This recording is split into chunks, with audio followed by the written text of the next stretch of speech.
Holy shit. You guys, you girls, the fans out there, you don't know what you're in for because tonight, oh my God, I've got Stirring the Pot with Tom Kincaid and my very special guest, Insane Dick Lane. Oh my God, you're on my show, dude. Welcome. Hey, thanks for having me. It's great to be here. It is I, the metahuman supervillain, Insane Dick Lane. Wow. I'm gonna so clip that and keep that for myself. I love that.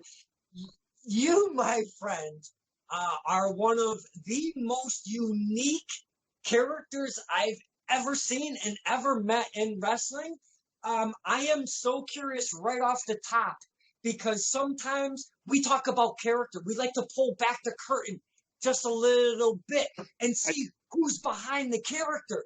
But my curiosity has been eating me alive since you said yes to coming on Stirring the Pot. Is Insane Dick Lane an actual character or just you with a little bit of amped up juice? Yeah, there's not really a gimmick involved. It's just me. You know what I mean? Yeah. Dude, I was hoping you said that. I think all the best of the best have always been like that, just themselves, but turned up a little bit. You know what I mean? Your character is quite off the hook because you don't do one certain shtick. I mean, you kind of do, but dude, your creativity goes all over the place, and you bring a lot of stuff into each performance that you do, and it's not the same all the time. You do this super meta-human thing. So with everything that Dick Lane presents to us, please start right there. What the hell you got going on with this super meta-human thing? I mean, to be honest with you, I've read comics my whole life. I've been a comic book nerd, sci-fi nerd my whole life. Yeah, and it's just what came to me. I just decided to be a supervillain because that's what fit my personality, I guess. And when you come out, your gear, you always look good. You know, they say wash your gear. Your gear looks all the time, right? Yeah. You come out, you've got a nice cape, and you do this thing when you come out, and the music is very ominous and specific. As soon as it goes off, you know that it's nobody but Dick Lane when you come out there. I got now, that Doom beat that I come out to. Yeah, very significant to my character, yes. Absolutely. And we talk on these interviews that it takes such a package to make a wrestler and really elevate that character and invest in it and all of that. Again, when you hear the music, you know exactly who it is. You don't go, wait, whose music is that? You're like, dude, that's fucking Insane Dick Lane. So when you the comics, and that's another specific question I'd like to know. You are a very comic-driven person. What's one of your favorite comics? It's been killing me. I'm mostly an X-Men guy, Batman guy, for the most part. I pretty much read every comic book that comes out. I read like 50% of the comic books that are released every Wednesday. I just go online and illegally steal them and read them because I'm a supervillain, bro. Well, okay, that's acceptable. Never mind. You don't have to shush. No, that's acceptable. Supervillain, you love it, and it quite shows in your performances that you love to be a supervillain. Why a supervillain? What do you mean? I don't want to be a superhero. Why not? Because they don't get the paper. They don't get that money. And Dick Lane needs that money. You know what I'm saying? I walk into a bank, I turn all the bank tellers into ice cubes or whatever, and I take all the money out. You know what I mean? I guess it seems logical. I mean, if you're Dick Lane, that's the thought process. But we're not Dick Lane, so you're giving the fans a little bit of insight on how, I don't know if that's even possible, but how you think. But turning people into ice cubes, that is a perfect there was one show that well, I've seen you at many, but there was one specific show that I took my dad to at the Chop Shop for MAW, and you came out and you were managing Death Strike, maybe 127, and somebody else, and I can't, for the life of me, I can't remember. And you had a book, yeah. Oh yeah, the Dark Predator, and and you had a book, Wrestling Dummies or Wrestling for Dummies 101. Yes, I'm also a very established author. If you didn't know. No. Now we do. Thank you. I appreciate that. That book, just that one show where you did that, because I've never seen you do it before, or have you done that multiple times, or was that the only time I ever did that ever? So thank you for remembering that and bringing that up. Thank you. Man, that one's a memorable one because Dick Lane, he's not afraid to use his mouth and his words. He's very outspoken. For you boys and girls that don't know who Dick Lane is, Insane Dick Lane, I am so sorry. Oh my God. He's up in the Rhode Island area. I spoke to Isana just before you. We had a fantastic talk. It was awesome. So I'm trying to get the fans around here to be introduced to some of you men and women up in that area. And he runs rampant through the Chop Shop. Probably every single show that goes through the Chop Shop, you're on it. That's me. I'm number one Chop Shop guy. Every Chop Shop show, me, Dick Lane, represent. How do you keep a schedule like that? Because there's like a half a dozen promotions that come running through there. I mean, I really have committed myself to the promotions that have supported me from day one. I started in RWA, so I'm always going to stick with RWA. Providence Wrestle Party, NCW, those guys have always supported me and gave me a shot back when I first started when no one else would. And I'm going to stick with them. But other than that, I'm just trying to be the best Dick Lane that I can be for the people that have supported me from day one. You know what I mean? But I will definitely take any bookings, brother. You know what I'm saying? I'll come down to you guys anytime. I've been down there once. I managed the Epidemic. Mm-hmm. I would love. Let me get a little closer. I would love any of the bookers around in my area, please hook us with a little bit of Dick Lane, Insane Dick Lane, because, oh my God, a little bit of Insane Dick Lane goes a long way. Because you need me on your trust me. You're very memorable. You will never forget the first time you see Dick Lane, and that'll take you on a ride for a while, because your character is beyond over the top. I don't even think over the top can describe your character. I want to go back to that Wrestling for Dummies, because it very much stands out for me. You were reciting lines that you're a published author. I got that. Yes. You were reciting lines off of such. And when they would, do something you weren't pleased with, oh my God, you started talking about selling. And now check this shit out. He was going to sell, if I'm not mistaken, Death Strike's liver. He was going to rip his liver out and sell it on the black market. Oh my God, did me and my dad pee ourselves laughing. You come up with these lines. You're so creative. Do you do any kind of art besides wrestling to get that mind all rattled up like that? I'm a musician. I've been in several bands. I sing, I play guitar, I play bass. Yeah. I make beats with computer programs like hip-hop beat stuff. So mostly music stuff before this. Are you in an active band right now? Because I'm a music guy. Not right now, no. Wrestling took the place of music with my free time, you know what I mean? It takes a lot of it. We talk about that here. It takes a lot of time, effort. Your body has to be adjusted through the process of training and such. And it takes sacrifice from family time and such. Have you found that to be part of your career? Because not everybody is either married or has a family in the area or whatever. Do you find that you've had to sacrifice a lot of things with your family or such to be? Because, dude, you are like 1,000,000% invested into that fucking character. So I'm assuming there's sacrifices being made. Am I wrong? Luckily for me, I don't have many other things going on in my life to interfere with wrestling. I'm a man in my mid-30s. I have a full-time job. I have a long-time girlfriend that I've been with for almost like 20 years. Yeah, I mean, I don't have any children, so wrestling is kind of what I do with myself when I'm not at work. I commit myself to that pretty much, yeah.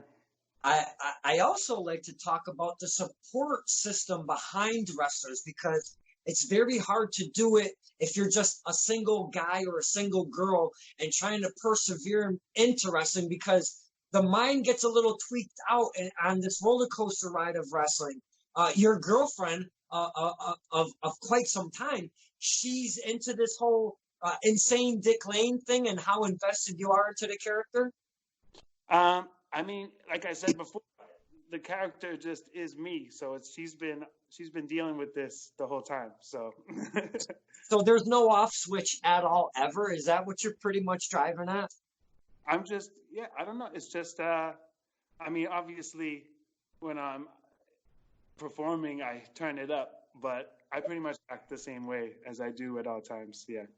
Well, I haven't, for the whole time we've been talking, you've had this beautiful, gorgeous smile going.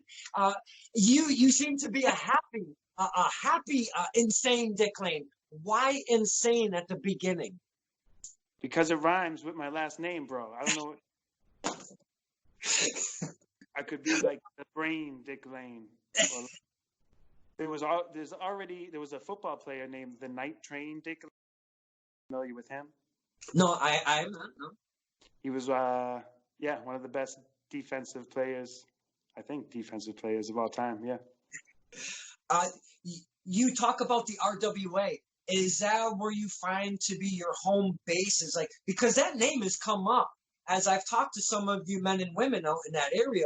Very respected company. So is that kind of your home base? Could you say? Yes. Yeah. Many of us started here. Isana, the Epidemic, me, the Middlesex Express to a degree. And tons of people started here. It's just been one of the places that has kind of breathed life into this area. Yeah. Now you're very character driven for your wrestling performance. Right when you come out that ring, you have the fans intrigued either way. It doesn't matter if they boo or cheer you, and half the time it's a little bit of both. Excuse me. Do you prefer to get the accolades from the fans, or do you prefer to get the boos? Does it matter to you? Do you even hear us? Because not every wrestler hears the fans.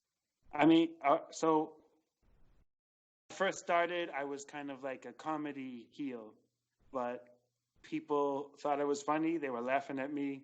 They were cheering at me for doing my goofy stuff. So I kind of naturally became a good guy, even though I'm a metahuman super villain.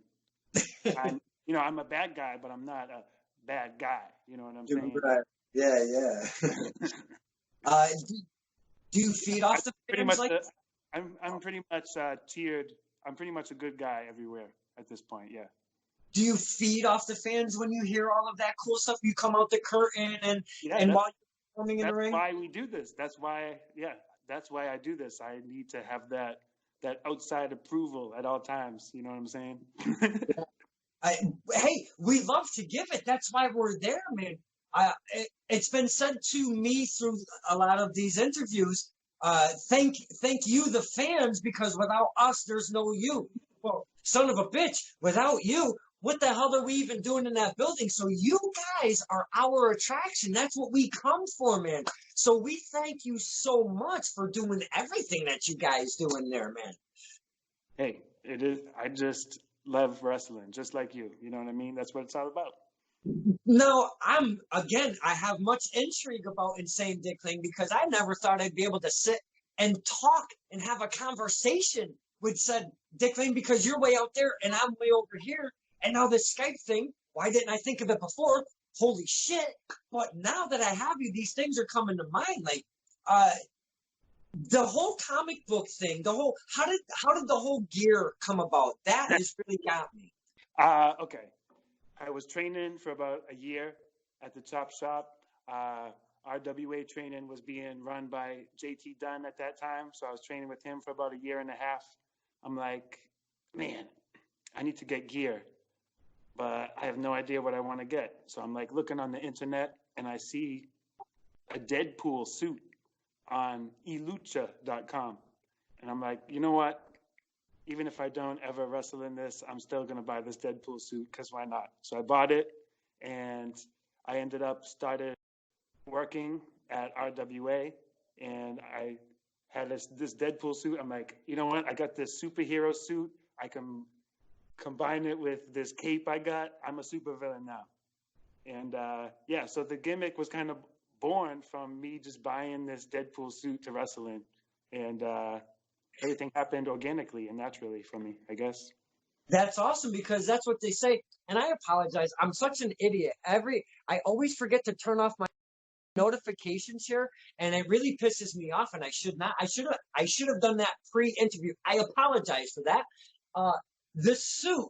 Could you tell us on how much did it cost you a lot? Because if you got that for a bargain, man, did you get your money's worth out of that sumbitch already?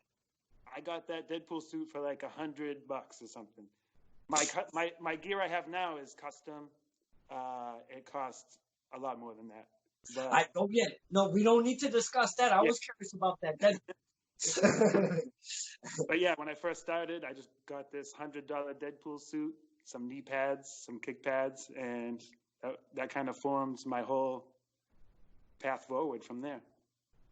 Now it's evolved your gear, and I'm sure your character over time because I've only come into indie wrestling maybe 3 or 4-ish, probably 4 years ago. So I'm late to the game to where some of you guys and girls have already been doing it for a while. I see you do this thing, and I've never, ever in wrestling, not on TV, not any promotion ever, nowhere by anybody, see anybody do this. You do this shockwave thing, and it F's everybody up in the ring. It's the most diabolical thing that I've ever seen, and everybody runs with it. How the hell did you come up with that? I mean, you got to use your superpowers however you can. The megaton punch, as I like to call it. Oh. I punch the ring itself, and the reverberation causes everybody to leave their feet and crash all over the place. You know what I mean? But yeah. You know what's amazing about that one? I guess they call them spots. About that one spot is everybody seems to be on board every single time you do. Is it easy to be like, okay, listen, this is what I'm doing, and everybody's gonna sell the fuck out of it? Is that easy to do? I have kind of a whole explanation of this. Okay. When I did not come up with these invisible moves that I do and these crazy moves. I didn't come up with kind of doing that stuff. That stuff was kind of put on me as a green boy by people I was working. They would be like, hey, you should give me this fucking invisible choke slam. I'm sorry for swearing right there, but no, it's an open forum. Oh, okay. So yeah, I did not initially even want to do these kind of invisible kayfabe break-in moves, and they just kind of became synonymous with me, and people kind of ask me to do that. Like most of the time, the crazier things that I'm doing are things that other people want me to do to them. You know what I'm saying? So they've been part of your creatives initially, I guess. Yeah, so basically people here, they're like, oh man, I'm wrestling this guy that does like invisible moves and spots. So they come up with their own crazy things that they want to do with it and bring it to me. But actually, I did come up with that punch one where I punched the ground. Uh, but yeah, my whole point with this is that um, It a was lot of passed people, on. yeah, a lot of people look down on the more wacky spots that are associated with me. Um, but I I don't do them at every show that I'm at. You know what I'm saying? Mm-hmm. I don't do them when they're not appropriate to do. Uh, yeah, that's basically all I wanted to say. Well, I've seen Mr. Dick Lane when he's in the ring. You're no slouch. You can tell that you've gone through what it takes to be a wrestler. I'd like to get out of you because we, the fans, there's no way that you would be hanging out at a show and having a conversation like this with us. So that's why I like to do this, because then it gives us, the fans, just a little bit more insight of everything that it takes to, make Dick Lane, insane Dick Lane, kind of follow through. But you said you started. Did you start in the RWA? That was correct, right? Yep. And as you've grown, how long has it been? How long have you been a wrestler now? About 5-6 years. I started Okay. training about 8 years ago, and started wrestling about 5 or 6. Yeah. You're a trained wrestler. You have a gimmick that is like you cannot forget when you see Insane Dick Lane. You've got unique moves that you've made your own, and some that have been passed on, and you get to actually play with those.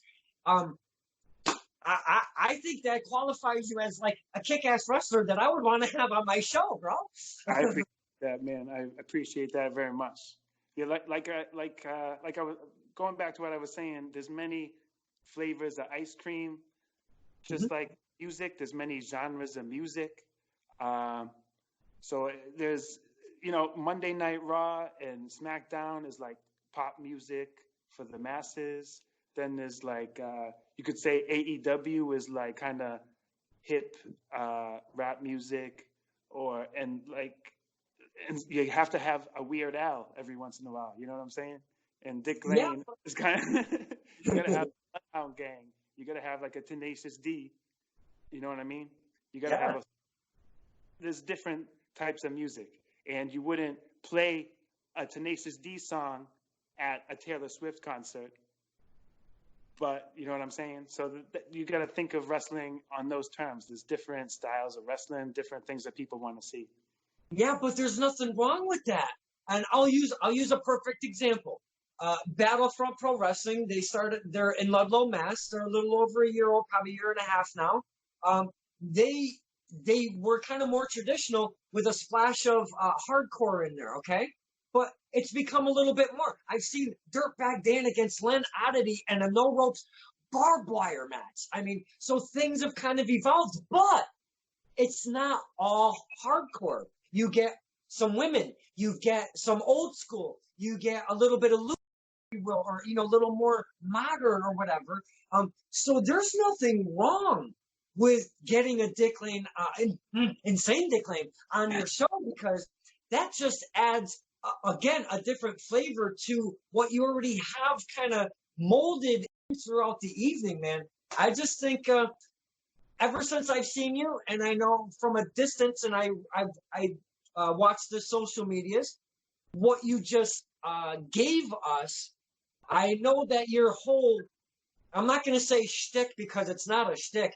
You've invested your fucking life into this thing because you can tell how passionate you are to that gimmick. And I applaud you for the effort and the time it takes to make a character like that. That's wrestling, man. Why? Dick Lane, to me, good in the ring, good character, all that shit that I mentioned. My man, underrated. You need more bookings. I'm just saying, I don't play because you're just sitting here. I don't do that shit. I like to say what it is, but I'm not going to say I don't tell people they're shitty because I can't get. I will never do that. I can't get in that ring and do what you guys do. So I know I'm kissing your ass right now, but I see where you're coming from. That you're not always welcome into all of the shows. But son of a bitch, take some chocolate syrup with some strawberries and throw it in there. Son of a bitch. Insane Dick Lane's a character and a half. My man, I love some Insane Dick Lane. I think any negative ideas people have about me is just because they heard or saw something and they don't know like the whole story of what I'm about and what I can do, and they haven't seen, that I can actually do other stuff besides, oh, the guy comes out and does an invisible fucking choke slam, whatever. Yeah. I know, I understand why people don't like that. I really, really do. There's things in wrestling that I don't like to see that happen all the time. And you just gotta realize that you're gonna like some stuff and you're gonna not like some stuff, and that's fine. You know what I mean? Yeah, absolutely. Because, like you said, there's different flavors, and everybody grasps onto different things, and that's why now we have the AEW, NWA, and all of these outlets, because they think they're different than everybody else, and they do. They give us something different, like you were saying, with the music references.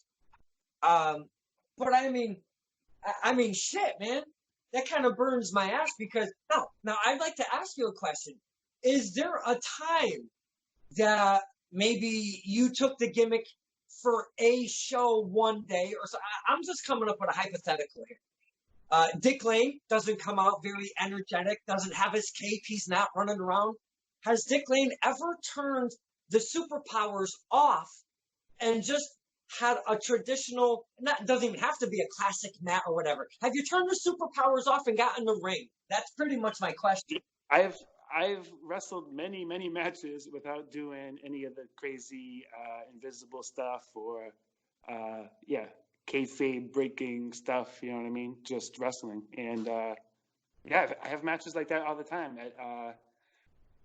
I've kind of stopped doing it at a lot of places, except for the places that it really matches up with the show. You know what I mean? Like I don't know if like Wrestle Party is a show. All the gimmicks are wacky. All the match wacky. All the other wrestlers have like many of them have different wild gimmicks than they usually have. But because my gimmick is already kind of wild, I'm just myself there as well. But when I wrestle there, I do all crazy invisible spots and stuff. But when I wrestle at NCW, or if I'm wrestling in a match where I'm like a contender for a title and this is a serious match, I don't mess around with that. Or if it's a show that is all little kids or something and they don't want me to tell them Santa Claus isn't real, I don't. You know what I'm saying? Yeah. The kids, do they latch on to Dick Lane at all? Do they even like? You're like really a super villain. Have you gotten all of that? Have they cried at you or yelled at you? Do you get any of that? The kids are not scared of me whatsoever. Even when I was trying to be kind of a scary bad guy and kind of they did not fall for it. Kids do not be scary at all. For the most part, kids are definitely on board. They love the superhero stuff most of the time. Villain, super power spots. And hey, the like I say, a gear is a very important part of the whole character or gimmick, if you will. And you wear it well and you use it well. All your pictures come out fantastic because you've got that bright red accents and the cape, and your fucking face is always money. You've got some crazy ass expression going on. You use your face very well with the character.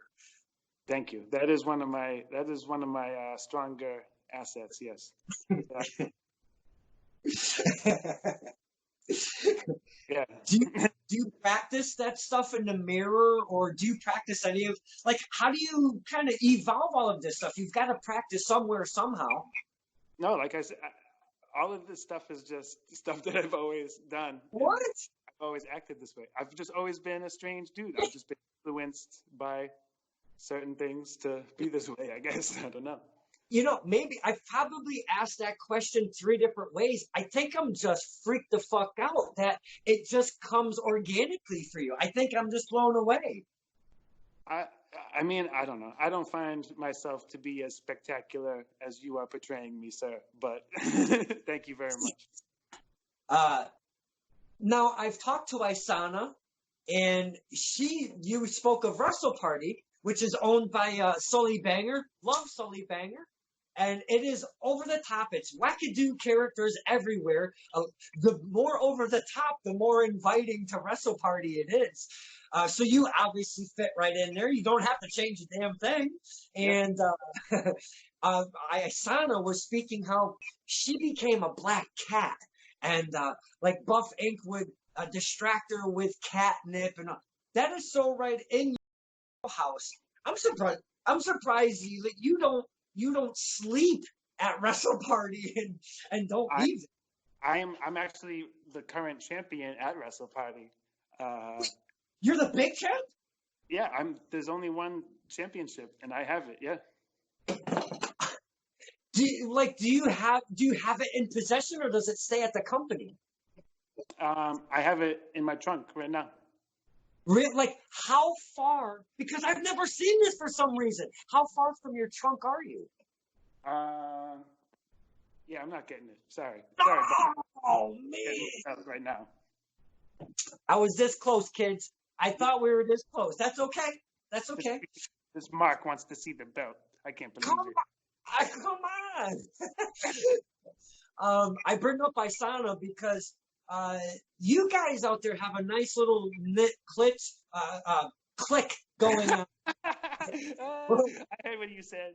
You're gonna have to delete that. No, I never edit any. Between some of the names you mentioned earlier, you have like this really family orientated clique out there. Yes. Could you give me some of your favorites that you like to work with in the ring? My tightest boys from RWA are Middlesex Express, the Epidemic, Isana, Mighty Bosk, Jam and Jack Connor. I mean, pretty much everybody. I love everybody here. But I trained with Jack Connor and Liz. Isana. So I've been with them kind of since day one, and yeah, I mean, I don't want to go through a list because I don't want to like name people and then have someone be like, oh, you didn't name me. What the heck? I just, for I guess my own curiosity, maybe for the fans, just, because sometimes you like to work with specific wrestlers, and sometimes, you know what? We all just have a blast, and I love all my friends that I wrestle with. So there's nothing wrong with that, People I like to work. I think I've had the best matches of my life with Sean Leader and Stephen Lust. I work very fluidly with them.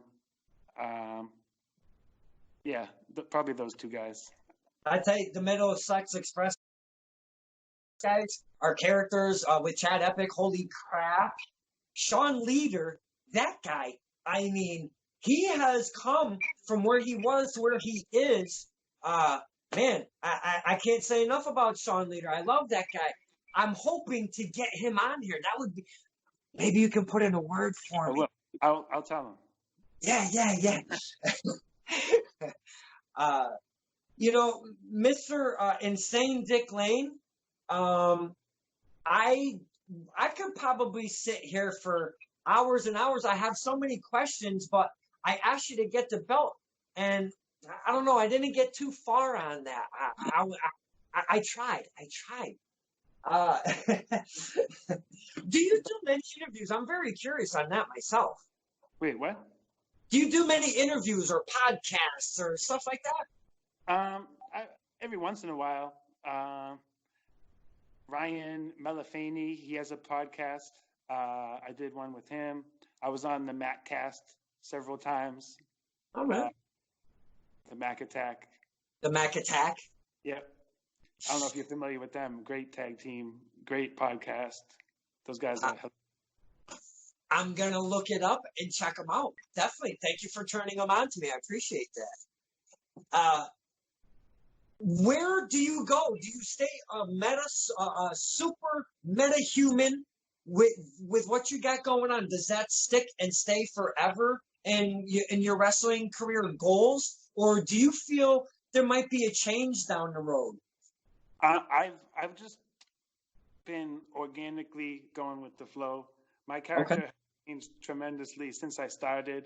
I used to come out and just do the kind of Cobra Commander voice and be like, "Hey, it is I, Dick Lane," and like just be like I started off as like a parody of like, you know, Saturday morning cartoon bad guy, and that was kind of my concept. But over time, it just I just started acting more and more just like myself and becoming more and more like myself. And I almost feel like the supervillain aspect is such a part of me that I don't really need to. It's part of me, yeah. I'm going to let you in on a little secret. Now, Isana, previous to you, I talked about her character and where she would be going, if anything. She's going to the dark side. Keep your eyes open. Beware. She's coming to the dark side. Listen, I don't know if you watch a lot of wrestling, but everybody that goes to the dark side comes back to the light side, then goes back to the dark side, back and forth, whatever's going on. You know what I mean? It doesn't really matter in the long scheme. You know what I mean? But I'll keep an eye out because I don't want to pull the heel turn on me. You know what I mean? Oh my God! Now can I ask you, getting suplexed by Asana, that's gotta suck, no? Yeah, I mean, she's my friend, so I like to let her do it every once in a while, but yeah, it hurts. Well, Insane Dick Lane, I was very excited that you wanted to come on because I didn't think you did the interview thing. I appreciate that very much. Hey, I'll do it. I'll do anything that has to do with wrestling anytime, brother. You seem very passionate, and it shows in every single performance you do. You always have your A game on. That's something I would like to ask you because I know you take yourself and turn it up a little bit, but when you're having a shitty day at work or, you just got shit going on in your life, is it hard to turn that switch and like just bring it up a little bit more when you come out that curtain? Or does all of that shit just go away? It's no problem and you just come out and do your thing with ease? I find that if I'm having like a shitty day and I have to wrestle that night, I feel horrible up until I actually step through the curtain. And then after I get hit in the head a couple of times, it makes me feel a lot better. You know what I mean? Wrestling kind of releases any of the stress. So you could walk into the locker room, walk through the curtain feeling like crap, and then after the match is over, most of the time you feel like $1 million no matter what, unless it was really, really bad. You know what I mean? Yeah. Now, do you train regularly? Because the chop shop is, there's got a lot of personalities that go through there. Do you train on a regular basis, like a weekly? Well, now we've got this whole shit going on. But do you train on a regular basis? Yeah, before this, I was going once a week to Brick House Baker has classes here every Monday. So, if you're in the Rhode Island area and you want to train wrestling, come on down. How can us, the fans, find? I'm sure it won't be hard if you just Insane Dick Lane. I'm sure it'll pop up. You can't miss them. For the social media stuff, you're pretty witty and you do your thing. And man, you're a lot of fucking laughs on the fucking social media. Holy cow! Give us, the fans, a way to get to you on social media. On Twitter and Instagram, I'm at Insane Dick Lane, just all one word. On Facebook, I think my my like page or whatever you want to call it is facebook.com/insane D lane, like the letter D, insane D lane. Yeah, but to be honest with you, my Instagram's all right. I'm a complete G on Facebook. I'm a Facebook G, but I am horrible at Twitter. I cannot get followers on Twitter. I do not post any cool stuff on Twitter. I tried really hard. I kind of, like a few months ago, I was pushing really hard to do social media stuff. And I was putting GIFs up of me doing maneuvers every single day, doing hashtags and all that social media stuff, trying to figure it out, trying to see what got me more views and likes and stuff, and I just couldn't figure it out.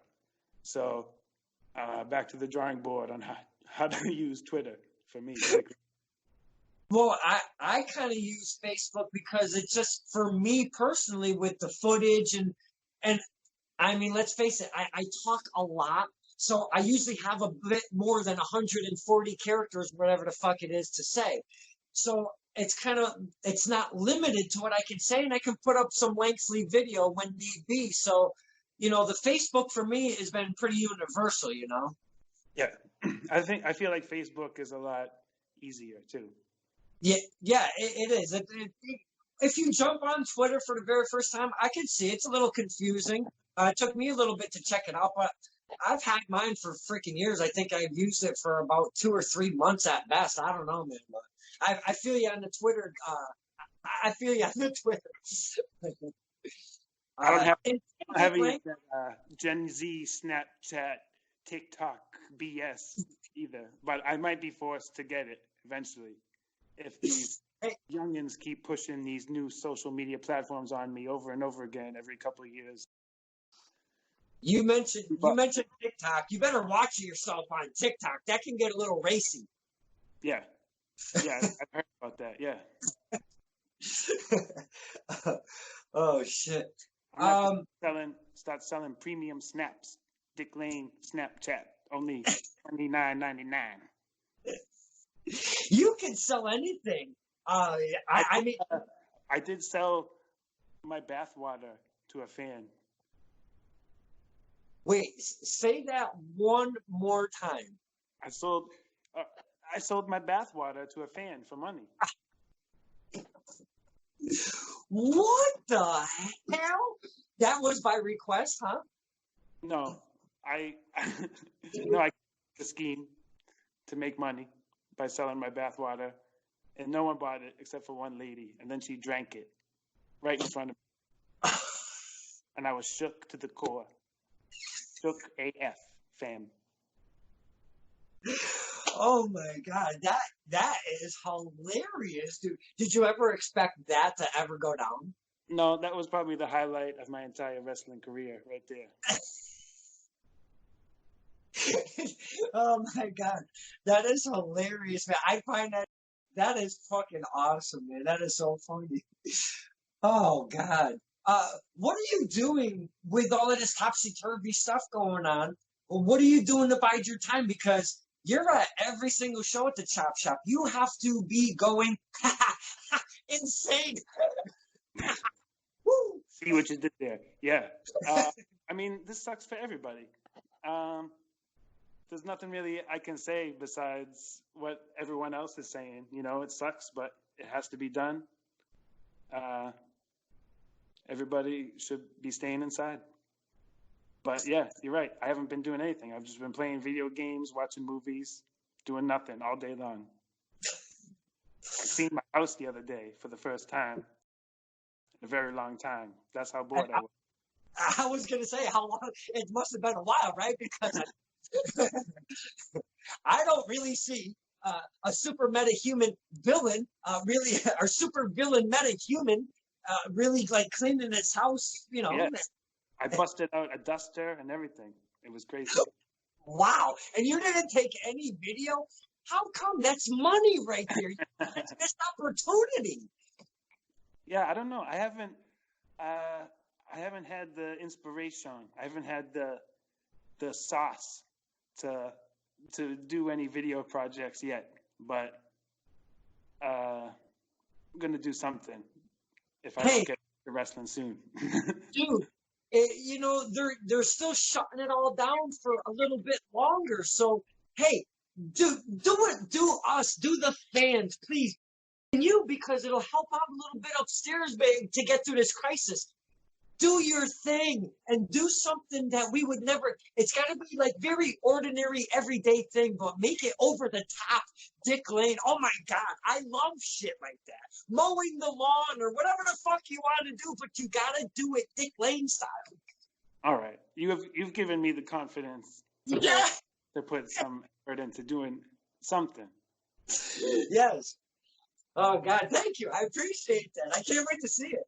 And you know, props to you for doing this thing and doing all these interviews over the past few weeks, and keeping the love of professional wrestling alive out there, brother. Oh, thank you so much. I really appreciate that, man. I really do that.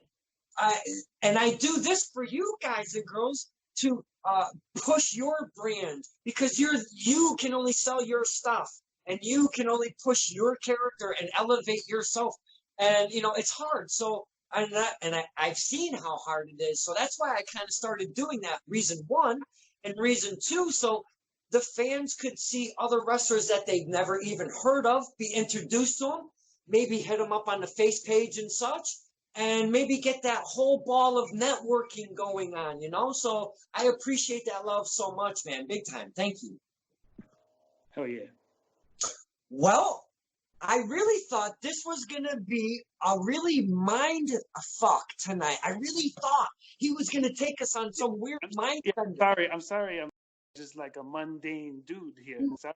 No, that's what I wanted. Because sometimes when you're so invested in the character, you might have said, you know what, man, you're getting insane, Dick Lane. You're not going to get, you know, relaxed guy. So no, this is perfect. This is absolutely perfect. It worked out. You gave us some great information about the evolution of Dick Lane.